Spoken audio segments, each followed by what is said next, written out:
بسم الله الرحمن الرحيم.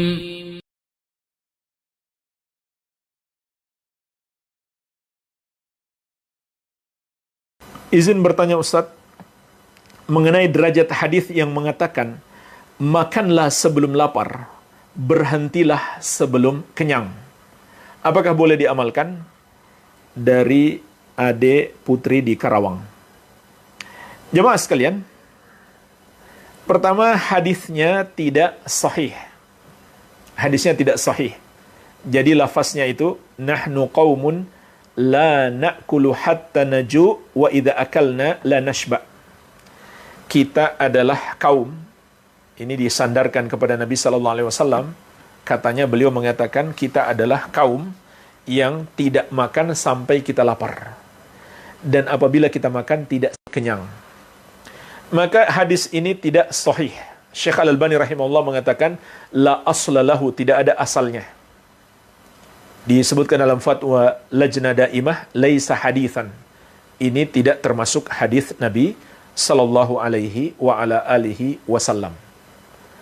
Lalu bagaimana dengan maknanya? Makna yang terkandung dalam hadis ini.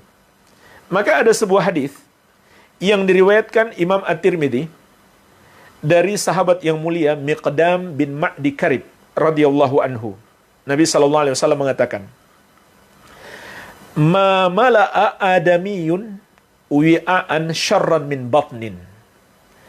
Tidak ada bejana yang dipenuhi oleh anak Adam yang lebih buruk daripada perut.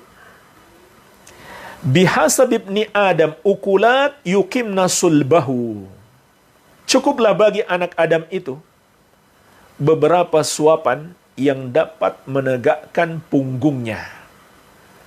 Perhatikan jemaah sekalian, dalam hadis ini Nabi sallallahu alaihi wasallam mencela orang yang memenuhi perutnya.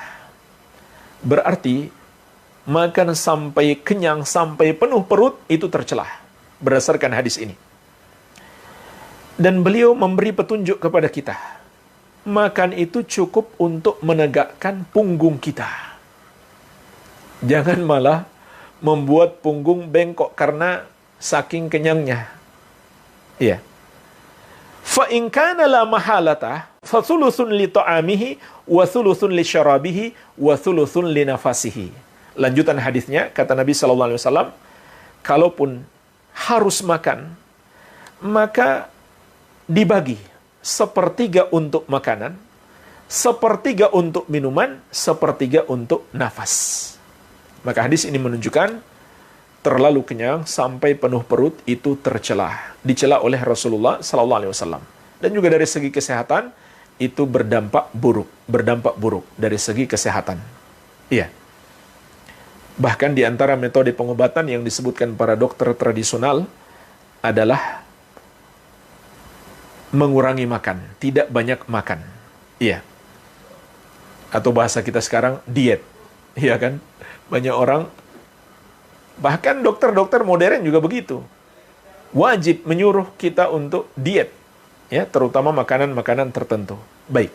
Jadi hadis ini menunjukkan pada dasarnya kenyang sampai memenuhi perut itu tercelah. Itu tercelah. Tapi jemaah sekalian, kalau kadang-kadang tidak apa-apa. Kalau kadang-kadang tidak apa-apa. Kenapa? Karena ada hadis Abu Hurairah radhiyallahu anhu yang diriwayatkan Al-Bukhari tentang kisah Nabi sallallahu alaihi wasallam memberi minum kepada para sahabat yang kehausan. Lalu sampailah terakhir giliran Abu Hurairah radhiyallahu anhu. Nabi sallallahu alaihi wasallam mengatakan kepadanya, "Uqud fashrab."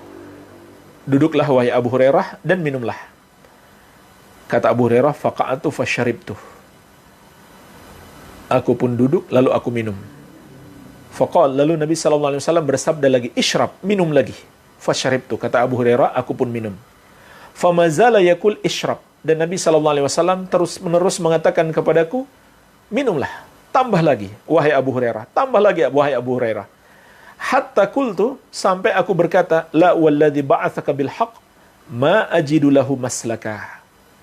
Tidak, demi yang mengutusmu dengan kebenaran ya Rasulullah, saya tidak mendapati lagi ruang dalam perutku untuk minum. Ya, barulah Nabi SAW mengambil susu tersebut, lalu beliau minum.